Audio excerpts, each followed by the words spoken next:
You would not believe what they did to these people. One of history's most torturous devices comes in the form of the breaking will. Used as early as 800 BC through to the 19th century, this device put its victims through some of the most painful deaths imaginable. With the condemned being paraded before a public crowd, they were then tied to the floor in preparation for the first act. A large wooden will, akin to what would be seen on carts, would then be used to break the victim's limbs from the bottom up.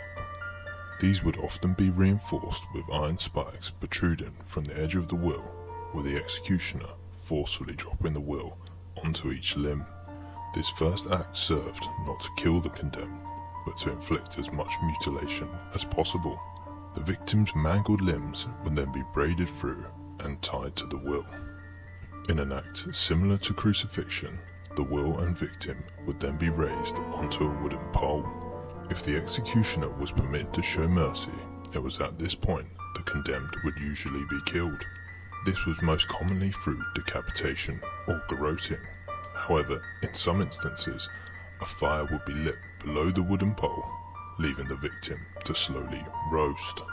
In rare cases, a person could survive the breaking will if they fell from it, or the will itself broke, as this was interpreted as an intervention from God.